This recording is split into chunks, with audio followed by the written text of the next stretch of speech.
Hello, and welcome to the Wine Enthusiast podcast, your serving of drinks culture and the people who drive it. I'm Dara Kapoor, head of content here at Wine Enthusiast, and today I talked to Marshall Tilden, our Chief Revenue and Education Officer, about wine cellars, from the most outrageous to the affordable and practical solutions. We also explored how a wine cellar is different from a wine cooler and how to know exactly what you need. Hi, I'm Dara Kapoor, the VP of Content at Wine Enthusiast, and I am sitting here with Marshall Tilden III, who is our Chief Revenue Officer and Education Officer, too. Yes. Two chief titles. It's a big deal. And we're talking today because I want to learn more about wine cellars. I started at Wine Enthusiast about 2.5 years ago. Yeah. I'm relatively new, a baby in the wine world, if you will. Doesn't feel like it. And I've got some questions. Look, I've got WSET Level 2 certification. Thank you very much to my coach here. No problem. But there's a lot that we do at Wine Enthusiast that I think from the general consumer or customer's view, especially for new time customers, there's some questions I think we can clarify about who needs a wine cellar.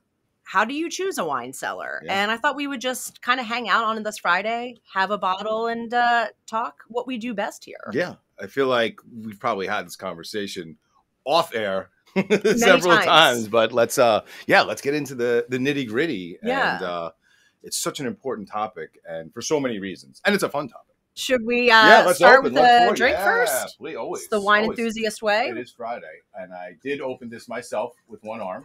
So I apologize for the one-arm antics today. I'm trying to keep up with my son and my nephew on the slopes on the board. Didn't pan out so well. So we have what we're sipping here is a 2020 Dolim Estates. And Dolim is a wine that we've had through Wine Express, different vintages. They make mostly Napa. This is their Sonoma. Oh, no, this one is. I'm sorry. This is the Napa 20. The 19 was a Sonoma. So this is all Napa fruit. 20 is a interesting vintage. People have some connotations because of the smokes and the fires, and was there too much smoke taint? I've had a lot of 20s that are fabulous, and I've had some 20s not so great. I'll let you be the judge on this one. Cheers. But cheers. Salud. Glad we're here. Those are Friday vibes. Yeah. Oh, yeah. Right? Now I know. It's been a week, Marsh. It's been a week. This is Now, taking me right out of it. I'm going to, let the cat out of the bag about your love for Camus. And so I really do need to put a disclaimer when he's finished on that. But I did want to bring something, that people don't know, right? Yes. People don't know Dolim. You just don't know this. It's not available. And it's a cool wine. It's a really good quality cab. It's got really rich, fruit, dense fruit, nice oak on beautiful. It, nice integration. Yeah. And it's like, fraction of the price. So it's good On stuff. finish. On finish. Yeah. I'm still tasting it. Yeah. Long. I might be taking other sips. More Yeah. sips. Plenty. Usually at Wine Enthusiast, we'll, spit. It's Friday. But today, No spitting on Friday. that's pretty good. So I think I might take a few more. Yeah, you go. It's for research. Well, let's get talking about wine cellars. Yep. Basic question, rudimentary. We use the term wine cellar and wine fridge and wine cooler interchangeably sometimes. Yeah. Can you just lay out the differences between all of these terms? Yes. I would be happy While I to. drink. While you drink. Take your time. Because this one's got there's a lot of moving parts here. So there are differences. And it really comes down to protection against the 5 big enemies of wine. And that's the difference of all kinds of wine storage levels, right? Good, better, best. And as you go up the scale, because you have temperature as the first enemy, humidity, light, vibration, and odors. Wine hates all of that for longer term storage. So when you have just a wine cooler or a wine fridge, you're really just getting protection against temperature. It's keeping it at the right temp, right? Which most people, that's fine. You have bottles that you're hanging on to for a few months, a year. You have it in your kitchen. You want to pull it out at the right temperature. Those are fine. And those are your typical wine refrigerators. They're not protecting against humidity. They might have some UV protection. The vibration might not be terrible. And they probably don't have a filter or something that keeps the air clean to help with the odors, right? Because if you have your wine fridge in your kitchen and you're cooking up garlic and onions, you open up that door to grab a bottle, those garlic and onion odors are going in that fridge. And over longer periods of time can affect the wine. Wine cellars, whether it be a freestanding unit or a temperature controlled room, protect against all of the enemies of wine. So you have humidity maintenance or control. You have lower vibration compressors, so they're not shaking. You have protection from odors, and you have more UV light protection on those glass doors, or those awesome glass enclosed cellars. Oh yeah. Yeah, like those glass walls, right? The baller ones. The baller ones, exactly. So those have UV protection. So that's really your difference. Is a wine fridge is just protecting against temperature or holding the right temperature. Wine cellars are taking all of the enemies of wine into consideration. Okay. If I'm going to invest Yeah. in a really sophisticated custom cooling system, so I have a wine room that is baller, if you will, like real fancy, doesn't destroy my house. How long should I be collecting wine for? Like, what am I storing for 20 years? Am I storing for 10 years? How much time do we have? 100 years? Yeah. I mean, you know what? Who are the people? Like, what is your market for that kind of solution? So, I mean, I could answer this in like 20 different ways, but cool. Yeah. So just get another bottle. Get another bottle, and we'll be fine. So the easy answer is that it depends. And the reason it depends is every wine is different. The majority of wine is not meant to age. The majority of wine that's produced is meant for consumption. It's like, I forget the number. I like that. 5% of the wines, 10% of the wines in the world are actually meant to age. Now, it's usually the stuff that we're enjoying, like this wine will age really nicely, although it's drinking beautifully out of the bottle, right? So wine can age 5 years, 10 years, 50 years, depending on what the wine is. The question then becomes, are you going to enjoy it? Are you going to enjoy that wine in 10 or 15 years when that alcohol kind of simmers down and the tannins soften and that fruit goes from fresh and vibrant to dried and those earthy notes start to come out? Do you enjoy that? I do. I love aged wine. That's why I have a cellar, and that's why I'm so passionate about storing wine and its importance. So, to answer your question, if you have that wine in your room for 6 months to a year, what happens when it's not at the right temperature is it's expediting the aging process, right? So if this wine could age for 5 to 10 years, which I think it could, in 70, 72 degrees, it's going to get there in 6 months to a year. Fair. Right? So you're not necessarily cooking your wine, but you are expediting the aging process, and it's going to develop faster in a warmer temperature. And then the problem becomes wine gets to a level and it hits its peak, right?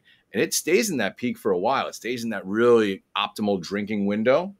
When it goes up quick, it falls off quick. And so your drinking window is really small. And if you miss it, then you got a really nice bottle of vinegar that's sitting in your beautiful wine room that, That's what this leads me to my next question, which I'm thinking, how many consumers have all the information that you do? And in your opinion, are some of them just putting these systems in because they look cool? Because a lot of them are gorgeous. And I can't tell you that I would know how to age something for 20 years and when to pull it out and when to enjoy it. But I can tell you that some of these designs, especially like Under the Stairs, that new trend, are so gorgeous. It's artwork to me. So I would just want them to enjoy the art of wine and the beauty of it. Do you really know what the consumer's intent is when you are building these systems? And does it matter? Great questions. And in all honesty, it's like some do, some don't, and some have had that disappointing experience, and that's why they are back for the cooling unit. So, and that's why our team, why we do what we do, right? When a customer calls in and says, "Hey, I got it downstairs, I'm going to build a wine room." First question out of any of our wine storage consultants' mouth is, "Great, how are you planning on cooling that room, right? Are we going to be building out?" Because the first and foremost question is cooling, to make sure that the consumer, the collector, does understand that without a proper temperature controlled system or room, you're going to potentially risk all that beautiful wine that you're storing. Right. Some don't care. Some just want the aesthetics. They just want those display racks. They just want that. They just want pretty things. Yeah, and God bless. Yeah. Right. I like pretty things. Right. Right. It's all well and good, but that's our job, is to educate every customer that calls in and say, let's make sure that if you have these old bottles of Mouton, you have these old bottles of Silver Oak, these old bottles of whatever they're collecting, right, that they're going to age properly the way you'd like them to. So in 10 years, you're not just opening a really fancy label of cooked wine, that you have that wine that's evolved to where it's supposed to be and aged the proper way. So how many out there are aware? I think more than you know.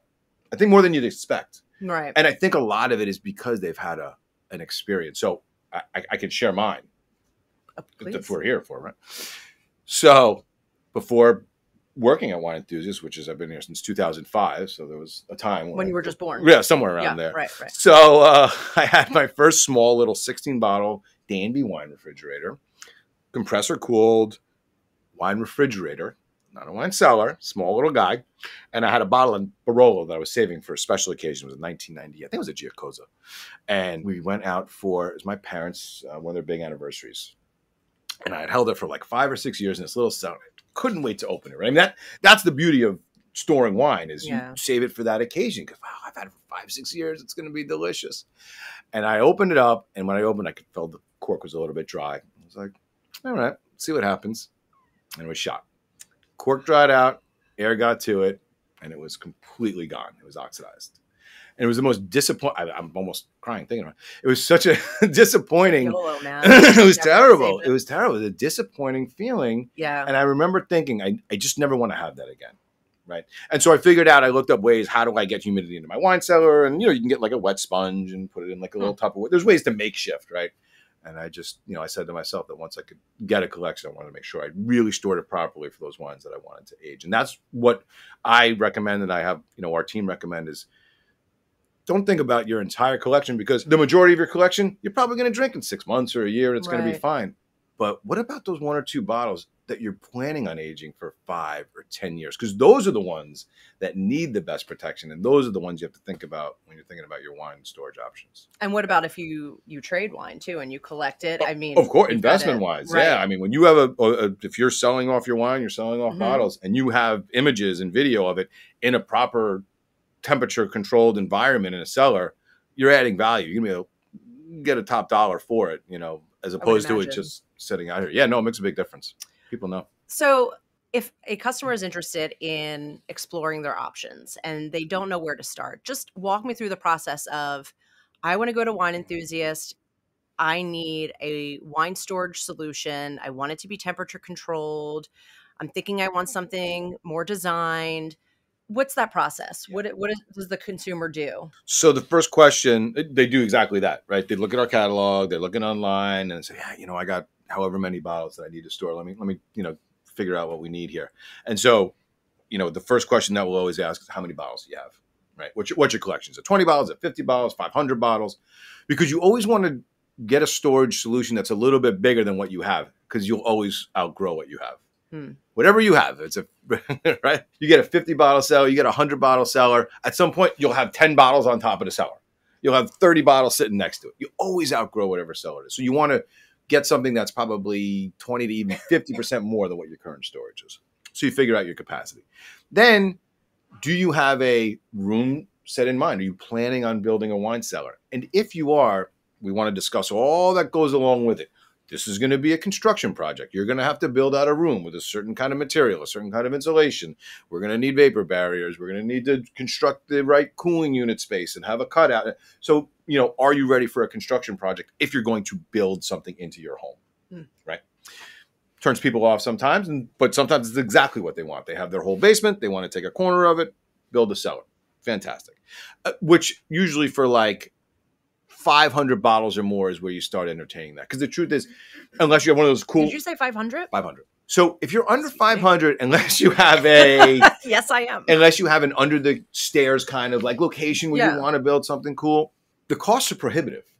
Designing racking, a wine cellar cooling system, the construction, the installation, all of that kind of stuff, it's not inexpensive to do, especially these days with costs of materials and labor as what it is. So if you look at a cost per bottle, you're going to be, $20 to $30 almost minimally in building a cellar in your home. And so we want to just have that conversation and make sure that people are aware up front before you go down a rabbit hole. And, So you're really giving them all what they should really know and not taking advantage of what they don't know. Yeah. Because that's the worst, right? You really want to do this. Yeah, right. It's the worst experience. And the other reason is that if you have a few hundred bottles, 200, 300, 400 bottles, there's a lot of great wine storage, cellar, refrigerator, storage, freestanding. We used to call them freestanding wine cabinets, but it is a really good descriptor, right? It's a cabinet, a temperature controlled wine cabinet that will display your wine like the Vino View we're looking at here, right? That will protect your wine. That is seamless. Oh, you had one delivered to your house, right? did. Big wine It was enthusiast, really wine exciting. enthusiast truck. Wine Right? enthusiast truck showed up That's on my nice, street. right? Yeah. It's like a moment of pride that your whole street sees that You you come out with are your wine indeed a wine enthusiast sweatshirt. enthusiast. You go. Took pictures. That's awesome. I'm with the band. Yeah, I love it. It was real cool. But it's an easy process, right? You figure out your capacity. You got 400 bottles. You need a couple of units. They look beautiful. They come in the house. They bring it in, and you're done in a day. Building a wine cellar is a project. Now, it's a room in your house. It's a sense of pride. It's a sense of pleasure. It's an entertaining area, all those kind of things. But we just want to lay out, okay, here's what option A is going to be with doing all this and how many bottles you can store. But here's option B that might cost a little less, give you a similar, if not equal, storage environment for your wine. And by the way, is going to take a day, not 3 months. So that's really the process. And then we get into the nitty gritty. What's the collection? How long do you need to store your wines for? What's your electrical situation, right? Especially for a wine cellar cooling system that's going to be, maybe hardwired into the electrical outlet. So our wine storage consultants aren't just, looking through what cabinet makes sense. They have to know how to design. So we have design work. They have to know HVAC. You have to know cooling. How far are the ducts going to run? Where's the electrical, right? Where are the suction lines? Where's the liquid line going to go? So there's a lot of detail that they will go through with the customer, as well as the customers. Usually a collector has contractors and builders and HVACs of their own that we'll conference call in. We'll have meetings with to make sure that the architectural plans that they're looking at, match up with what we want to do in that cellar section. So it's technical. And all of this is for free, the advice you get? Sure is. So I can just ring up Wine Enthusiast or go on the website. I can find a way to contact these representatives. It should be the easiest thing that you've ever done in your life, Dara. If it's not, we're not doing our job. Okay. I'm going to check that. Yeah. Yeah, exactly. But yeah, so the consultation is free. Once we get into the design and then there's revisions and things like that, then there's certain charges that come about for it. But to be honest, it's more just to pay for the time that goes into design work. Right. But to get the consultation, I imagine not everybody really knows what they need or understands what they need. So you can have that free conversation with somebody, 30 minutes, an hour, however long it takes for them to be educated on what they need. That's our job.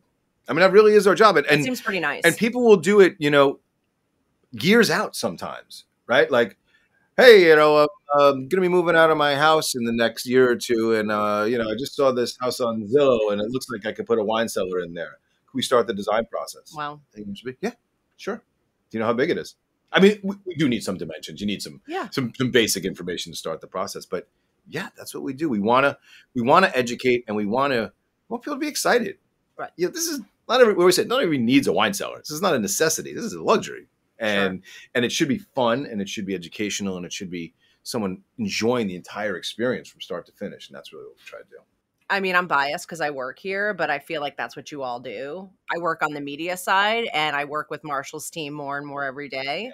So I get the education. I'm learning how they do sales. And I just know working with you, how nice you are about explaining things, how much time you'll take to explain things, and then the passion you have. It's infectious. And that's kind of the cool thing about wine, right? It just brings all kinds of levels of people together, and we can still enjoy something for different reasons. Yeah, and you're so right, and thank you. And I appreciate that. And it is a passion that I carry over that my wife, wants to kill me at times because it isn't just at work. That's called marriage. That's called marriage, right? Yeah. But at other times, it carries through to her too. When all of a sudden she has a glass, she's like, "Oh, this is great. What is that?" And then, the eyes open, right? Everything perks up a little bit, right? Totally. I compare it to golf in a lot of ways of what you just said because we can be on completely different levels of what our knowledge and how our appreciation goes. But you and I can still sit here and really enjoy this bottle of wine the same. The same as when you go play golf. I go play with Rob. He kills me. Yeah. Dude's a scratch golfer. Is that why you're so nice to him? But yeah, all the time. Rob is our video producer, by the way, behind the scenes. But when Rob and I go out, we have a great time, even though he beats me by 15 strokes, because we can play the same game together and appreciate the same game together and enjoy each other's company together, even at different levels. So that's exactly what we're trying to do here with making sure your collections are as enjoyable as possible, no matter what your need is. We have to enjoy this, or we're doing it wrong. Right, or what are we doing?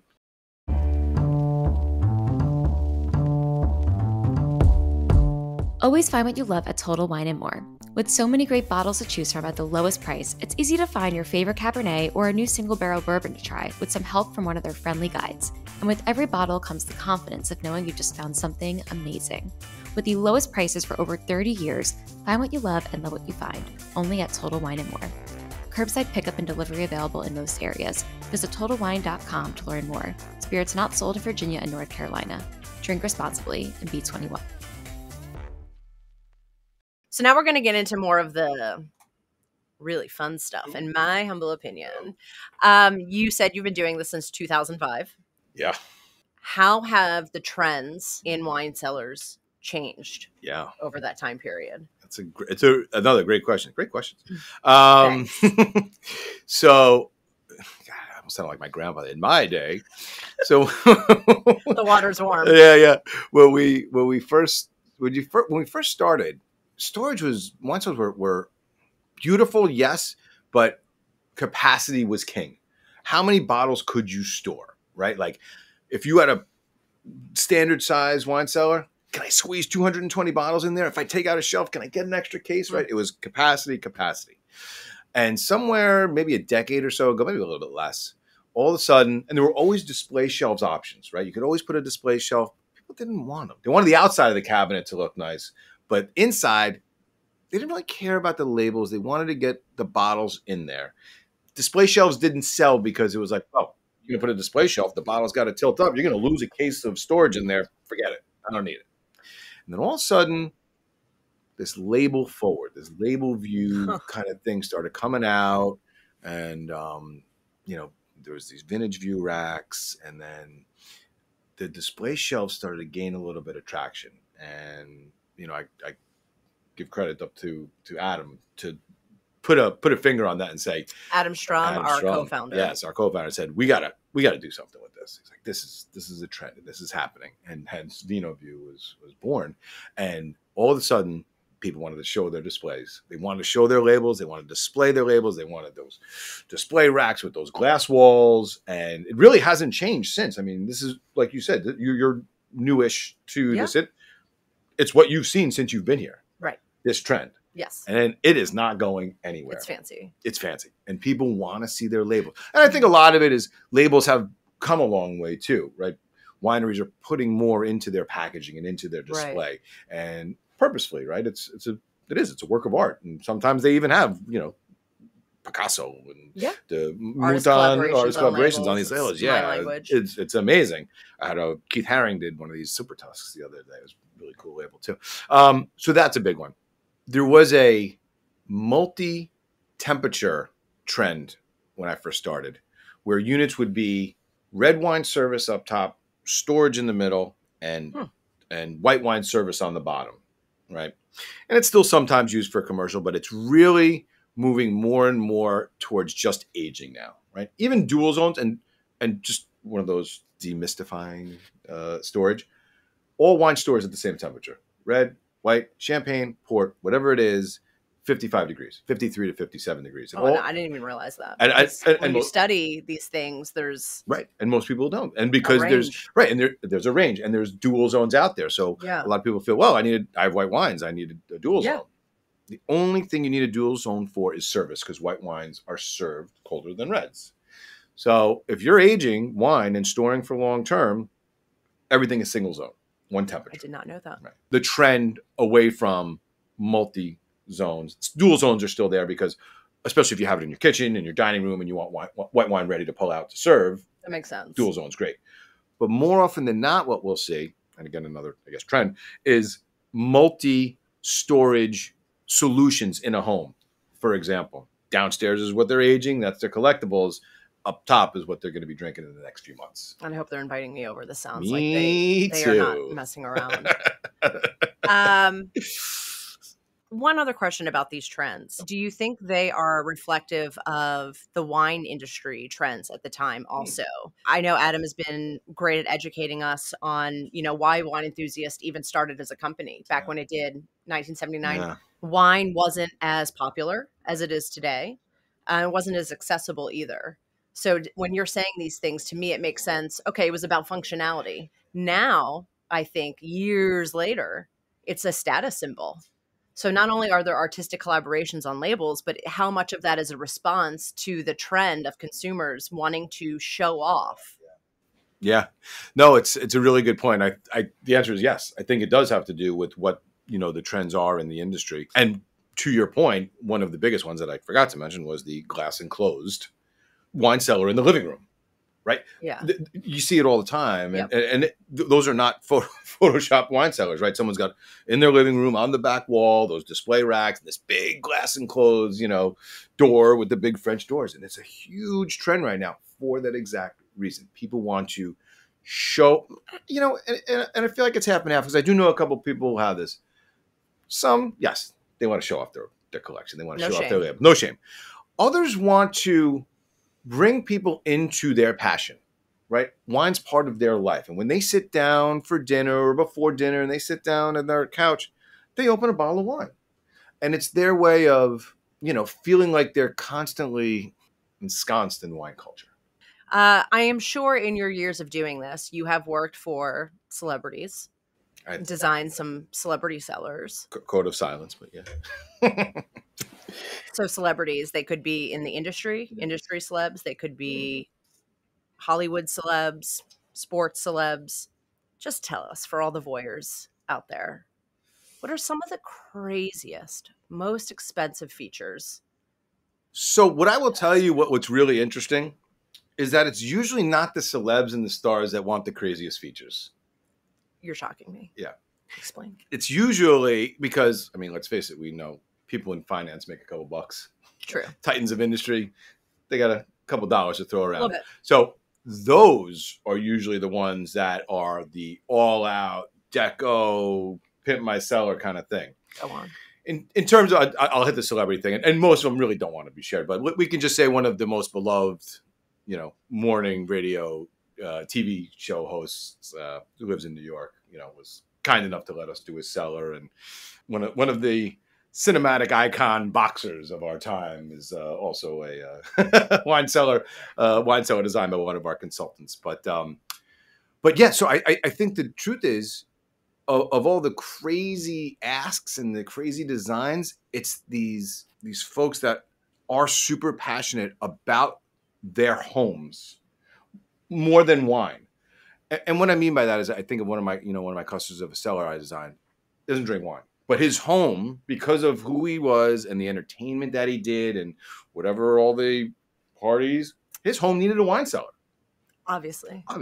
And he was Sure. entertaining, and this was what he needed in his home. And it was one of the most expensive. Needed. And he's one of the sweetest people in the world that you'll ever meet anywhere. Went to the cellar, right? Because he's surrounded by wine. Surrounded by wine. He loved to entertain. He loved to welcome people into his home and show up. But he had so much pride, right, in his home that he wanted every particular centimeter of that wine cellar to be perfect. And it is. And it's something that we've gone and shot and videoed, and you can see it on our website. And he's got, again, I'll give you the best example. He got a glass wall that covers the whole front. Now, we usually use 1/2-inch thick glass. Glass does not insulate well. So you have to upsize cooling units, and there's values and equations that we do. But he wanted 3/4-inch glass. I said, well, so you're only going to gain like, a half of an R value. It's not going to add a lot of insulation value. And he said, it doesn't matter. It's going to look richer, it's going to look thicker, and it's going to look better on my wine cellar. So, yeah. I said, it will. I said, but it's going to be really difficult to get in here because glass is heavy. He goes, don't worry. I have people that can do it. And that was it. He wanted 3/4. He wanted raised panel ceiling built out of specific wood. He wanted just the detail, eye that he had on every single thing was amazing. And he spent for it, but that's what he wanted. Right. So what's the most somebody has spent on a cellar? Like how high can these prices go? go? We've gotten close to like $500,000 on a cellar, awesome. All in, which is, and for someone like this. Right. And for now, his collection has grown, and he actually has started to drink wine since he got his wine cellar now. Funny how that happens. Funny how that happens. But when you have a collection that could be $3 million, $5 million, $10 million, when you look at it at a percentage, right? It's like when you have a Yurkov that could be $4,000, $5,000, right? And you have $20,000, $30,000, $40,000 worth of wine in there. The equation's kind of the same. right? If you're building a 2,000, 3,000 bottle wine cellar for close to $500,000, you got $10 million worth of wine. That equation still works out to why it works in the home and why it's so important for that particular collection, especially if they're investing and then selling it off. Right. And for those who don't know, Yurikov is... Oh, sorry. So Yurikov is the premier wine cellar that's made in France, handmade. They've been around since 1976. We're their exclusive distributor here in the United States. And it does take into consideration all of the enemies of wine. It has humidity maintenance. It has the lowest vibration. It's got the best UV protection. It has charcoal filters. So when we're talking about true wine cellars that are cabinets, Yurikov's really kind of the creme de la creme when it comes up to that. Yeah. Good to know for when I have you'll be there soon. Income. Yeah, well, that's what happens. You go up the wine cellar chain just like anything else. You start with a small one. You're like, something happens where, oh, this wine wasn't as good as it should have been. I wish I stored it a little bit better. And then you move up to the Yurikov. And then the next thing you know, you'll be getting your downstairs all built out with a cooling system. I mean, my first step has been this under-the-counter wine enthusiast fridge. Yeah. And now I'm thinking, what's next? That's why it's the gateway fridge about the basement. It is, but it's a gateway product. It's like anything else, right? I started with a 16 bottle too, and it's a hobby. It's like if you I hate to keep going back to golf, but I'm definitely golf. But you get your first set of sticks, and you're like, if you kind of like it, it's fine. You stick with those forever. But all of a sudden, if you get caught with that bug, you're like, I need a better driver. I need a better putter, right? And then all of a sudden, your clubs keep getting better, and you get the better bag and the more expensive ball. Your tastes get more sophisticated. Your budget goes up. That's how it goes. Your tastes go up, and right? So does your experience. Exactly. Yeah. So just a couple more questions. Sure. I could do this all day, by the way. I mean, so could I, obviously, if you're feeding me, or this is food for me too. Right. What can you tell about a person based on how they store wine? Some real just dead giveaways. Yeah. So there's kind of three different types of collectors. Go on. Right. They're sort of just like the entry-level collector, like yourself, right? Love wine, love the experience, enjoy drinking. You need something just to keep those handful of cases, 20, 30, 40 bottles, right? At the right temperature. And those are I hate to say entry-level wine drinker, but they're wine drinkers, right? I'm not ashamed of that. Yeah. You drink wine. We all start somewhere. You enjoy it. You like to enjoy it with your friends. Yes. You're introducing it to your friends now because you're starting to enjoy it more. And once you have that small wine cellar, it gives you that little bit of pride. Like, hey, I just upped my game. I got a wine cellar. They're going to be right at the right temperature, right? you become on the next level to everyone who just got the 8-bottle rack in their kitchen. Right. Right. And so that entry level wine drinker to me is like the one who starts spreading the word of, hey guys, this is fun. And when you put this wine in a wine cellar, it kind of changes the experience overall when you have it at the right temperature and you're pulling it out at the right temperature, because it does make a difference. Serving temperature makes a difference, by the way. Oh, just train of thought. Room temperature is not 70 to 75 degrees. When people say red wine should be served at room temperature, right? That's not the right room temperature. Room temperature is like 60 to 65 degrees. So when people have their rack in their kitchen and it's 75 degrees and they pull it right out and serve it, it is too warm. And that's why those wines that are like that can taste very high in alcohol. Alcohol, right? Alcohol comes out more when wine is warm. So anyway, that first entry level, wine drinker, that's that kind of basic, first step. Then you have what I like to call is the enthusiast or the collector. These people have like 500 to 1,000 bottles. Could be a handful of cabinets, could be a small wine room, could be the under the stairs. And now they have a collection where they have a handful of bottles, maybe even half of their collection, that they are aging for a purpose. They are storing for an occasion. They are maybe storing some to sell. Maybe they're dabbling in, an investment purpose for some of their wines. They care about their cellar from a protection point of view, but they are not needing to have it be a big show-off showcase cellar, right? So these are people that have the 1,000-bottle cellar in their basement. I think I fall into this, right? I have a Yurikov and I have another small one in my kitchen. I probably have 250, 300 bottles, most of which I'm opening and going through, but I probably have about, 25, 30 bottles that I'm hoping to open with my children. They each have a shelf in my Yurikov. There's a 2010 shelf and a 2012 so shelf. So sweet, Marshall. Yeah. So hopefully they make it to 21, but see how that goes. We could just do like the Europeans. Well, that's what I'm thinking. 20. So that's the other problem is that 21 years is a long time to age wine. So those wines got to be wines that can age for 21 years, right? So maybe when they're 17, 18, but neither here nor there.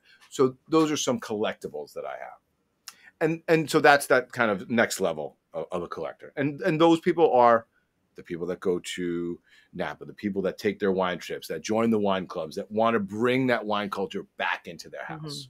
Right. And then you have I don't like to use this word because it's a terrible label, but you have the show off, right? You have the pimp my cellar. You have the person that really wants to show and display not only their wines, but their cellar as well, right? They want that glass wall. They want to show how cool their cellar is because their home is that sort of a home. And God bless, right? People have the wine cellar next to the indoor tennis court and the media room next to it. As one does. Fabulous, right? Like, yes, that's what we all, aspire I would like to go to there. Me too. And so, those collectors, or those, that showcase could be a collector, right? They still might be the ager and the investment purpose and all that, but they may not be. They might just have that cellar in their house because the house needs that kind of cellar. Yeah. Right. And that one then ties into what else are they into? What other hobbies do they have? Because more often than not, you'll find those hobbies within the wine cellar or outside of the wine cellar, right? Signed, autographed jerseys, right? Football jerseys and, memorabilia from movie stars and things like that. So they're now taking their hobbies and they're intertwining them within that wine cellar, and it becomes part of that, just that room, that entertaining area. An entertaining area is usually right outside of the cellar, right? So cellars are cold, 55 degrees. Yeah. So usually right outside, there's a table and chairs or a dining room area where they're sitting and they're entertaining. And so they're always around that cellar, showing their collection. Wine is the fabric of life, isn't it? I think so. It's kind of part of the fabric of your house. It becomes a matter of means and space at that point too, right? Because listen, if I had a bigger house, I'd have a bigger cellar and I have more wine, which I don't really need, to be honest. So. Yeah, I'm sure you're good. It's fine. But that usually, and that's part of what we do, is part of that consultation is, where in the house is it going? Is it going to the basement? Is it going in your living room? And what are you looking to do? And we will ask those questions, right? Do you want to show off all of your wine? Or are you just looking for a functional wine cellar and somewhere to store it at the right temperature, right? And so we try and gauge where those customers are from the beginning so we know what direction to take them in their cellar journey. Absolutely. Yeah. One last question for fun. Sure. Whose collection would you be willing to lose your other arm to access? Yeah, there's a lot out there, right? So I don't know. For me, I thought I've always wanted to get in the basement of DRC. Right. Domaine della Romane Conti in Burgundy, right, is the most expensive and arguably the best Burgundy produced in the world. And I've never been. I've heard stories. I've heard rumors. But that wine cellar, that wine cellar's got relics that go back to like the 1800s of when they were first starting producing in Burgundy. And I mean, I've tasted one of their wines once, and like it was knee buckling, right? It's like one of those you taste and you're like, that's a good thing. Yeah, you can't believe like a wine can taste like that. It's just like it makes this taste like water. Wow. It's an unbelievable experience. So, it's not a personal individual cellar, but if I could bring a pillow and a blanket down there for a couple of days, I'd be all right.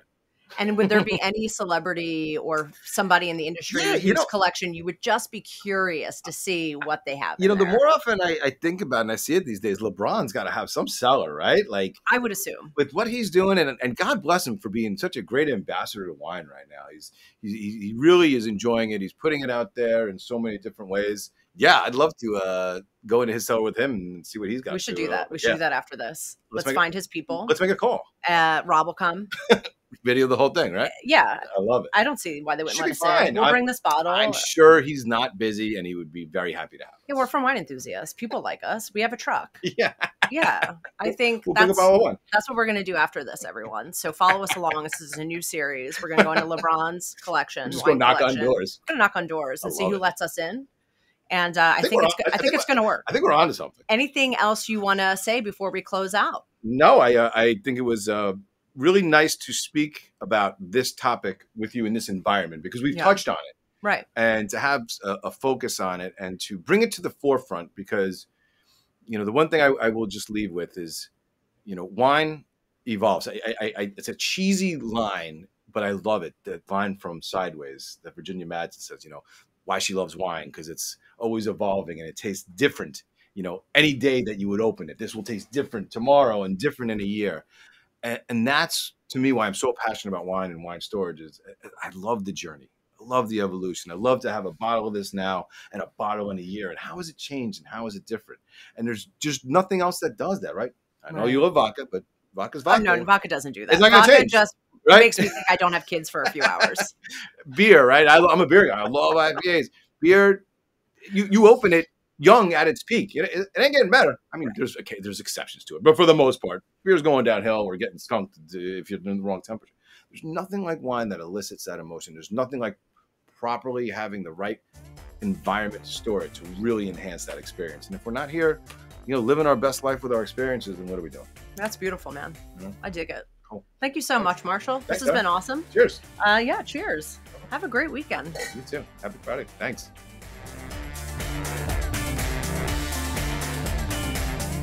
I hope you found this conversation helpful and at the very least entertaining. Some of these custom features are truly #goals. Whether you have the big bucks for something custom or are looking for something a bit more practical, Wine Enthusiast has a wine storage solution for every kind of space, need, and price point. Check us out at wineenthusiast.com or call us at 855-406-9384. Again, 855-406-9384. We've been in this game for over 40 years and really pride ourselves in the education and consulting we offer to our customers absolutely for free. Do you have a question for Marshall or anyone at Wine Enthusiast? Is there a topic you'd really like us to cover on the podcast? Email us at podcast@wineenthusiast.net. Remember, you can subscribe to this podcast on Apple, Google, Spotify, and anywhere else you listen to your favorite shows. You can also go to wineenthusiast.com/podcast for more episodes and transcripts. I'm Dara. Thanks for listening.